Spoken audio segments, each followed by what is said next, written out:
I wanted to come on and drop a message that I got from a messenger today.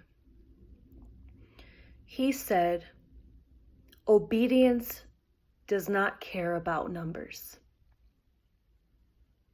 Your obedience to spirit does not care about numbers.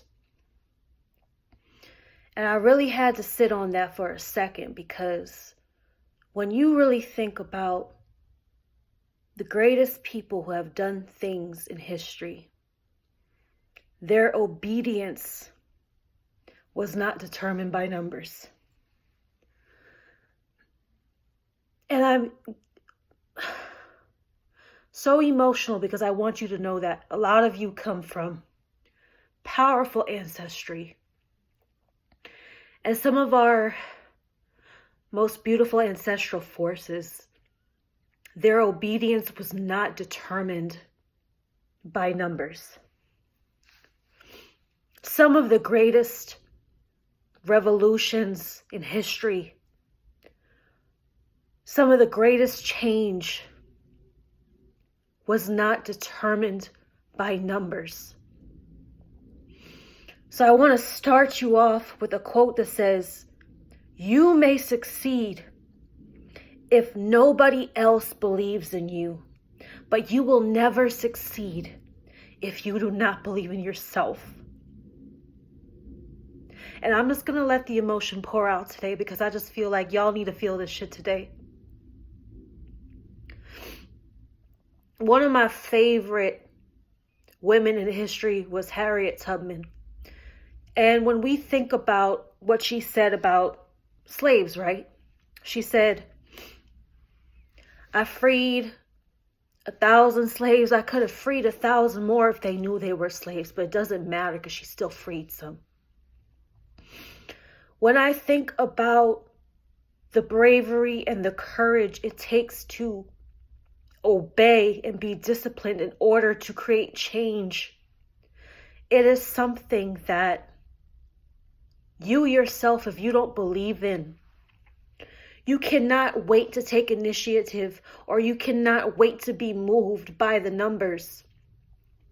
When we think about so many great people in history who had to take a stand and who had to make moves in order to do something, they was the crazy motherfuckers.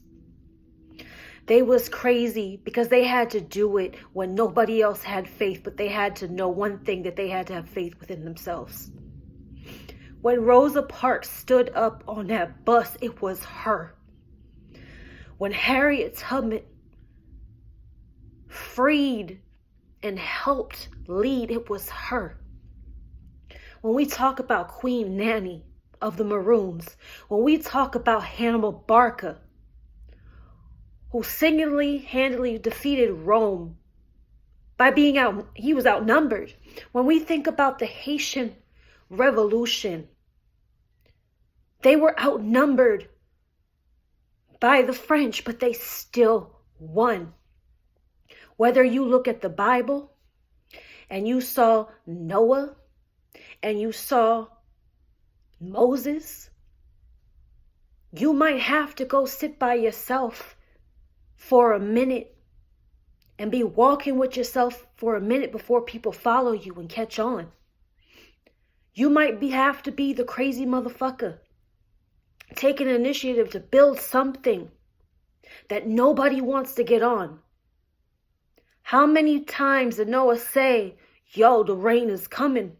I was told to be obedient, to be disciplined, and to build this shit because the rain is coming." And not everybody wanted to get on. But the truth of the matter is, regardless if nobody wanted to get on and the numbers looked against him, he still had to follow obedience. Because sometimes coming into our destiny, it is going to look like the odds are against us.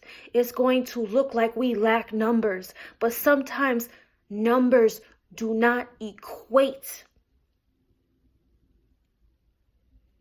Numbers do not equate to what simple initiative and leadership and accountability can create. Because sometimes it's not going to take mass to make movement. It's just going to take slow momentum. One of my favorite movies is 300. And King Leonidas, I can never say his name, King Leonidas, he only had 300 soldiers. But how those 300 soldiers move together, and the angels are just like talking to me like, I saw 444. So look past the illusion, see the underlying order. 222, pay attention to your thoughts as they create manifestation. And I don't know who needs to hear this today. But even when I think about Nipsey Hussle, one person who can inspire change. He might have sounded crazy, but look at when you create a drop, it creates a ripple, and eventually ripples and frequencies can create waves and can create change. Today, I want you to understand God and spirit does not give a fuck what you think about in numbers. Whether you think you don't have enough resources, whether you don't think you have enough people on your team, whether you don't think you have enough, it is not about the quantity. It is about the quality of the accountability and the leadership that you want to take to lovingly guide others. If you have to be that crazy motherfucker standing on the corner by yourself and you got to speak your truth until people start coming, speak your truth. If you got to speak your truth 1 year in a row, 2 years in a row, 3 years in a row, if you got to speak that shit for years in a row and nobody hear you, but you don't know in the 6 years somebody walks by and that's the right person that was meant to hear you. I'm tired